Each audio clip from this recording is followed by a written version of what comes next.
Madam Speaker, we continue as a caring government to target the most vulnerable in our society. A few budgets ago, we introduced a facility where hundreds of seniors, not qualified for contributory pensions, but who have worked hard to help build Dominica, would receive a monthly stipend from the government. The response to this initiative has been overwhelming. I firmly believe, Madam Speaker, that just as corporate Dominica will directly benefit in this budget from the growth of the Citizenship By Investment Programme, so too must the needy and more vulnerable in our midst.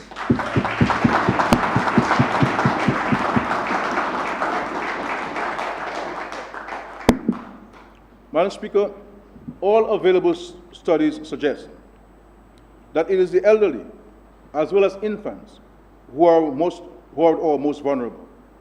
In this budget, we shall address their concerns. It is debatable what is the true cost of a basket of essential items for a senior over the course of 1 month. In the context of Dominica, much depends on where you live and who are your neighbors. What we do know for sure, however, is that the current minimum pension payments are simply not enough to afford a significant number of seniors a satisfactory quality of life and standard of living. In this context, there are two categories of pensioners: a contributory and a non-contributory pensioner, meaning those who have made adequate contributions to qualify under the Social Security Program and those who did not contribute. As I referenced earlier, we moved a few budgets ago to address the interests of those who did not contribute adequately. What concerns me, Madam Speaker, is that we have a duty as a nation to provide for our seniors and to ensure that they live healthy and dignified lives in the twilight of the year. In 2014, we mandated that they receive $200 a month. This has helped, but in my opinion, it is not enough. The Citizenship By Investment Programme has been of enormous assistance to Dominica in helping to boost revenues, and government feels strongly that its most vulnerable citizens should benefit directly from this program. Therefore, Madam Speaker, I am pleased to announce a 50% increase in the non-contributory allowance.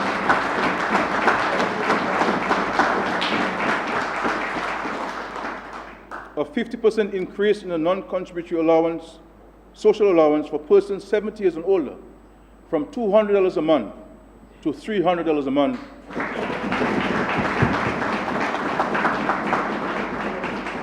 Effective 1st September 2016.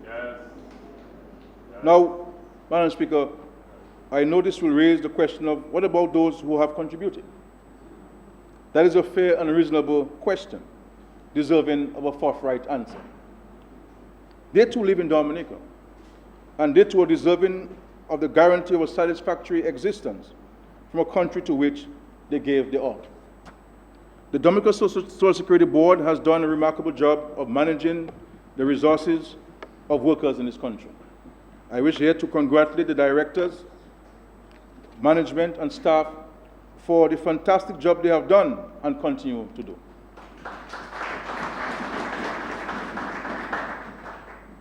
It has been of concern to us as a government that some pensioners receive less than $55 a week for contributing to the system.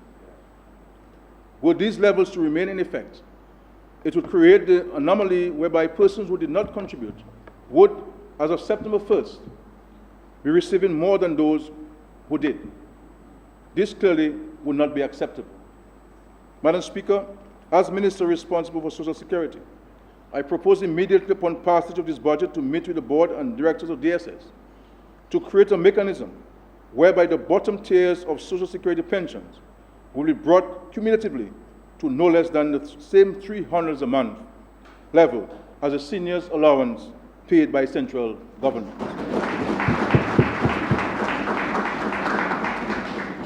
Furthermore, I request that there be an actuarial study into what additional increment can be granted to DSS pensioners currently receiving between $300 and $500 a month. So while they will not receive the same percentage increase as those who were below 300, they too would by 1st January 2017 also receive a proportionate increase in the amounts received. To put simply, Madam Speaker, what the preceding measure will do is guarantee, for the first time in the history of Dominica, a reasonable income for every single person aged 70 and above in this country of Dominica. Not only shall we guarantee them something, but that something as of 1st September 2016 shall be a minimum of $300 a month.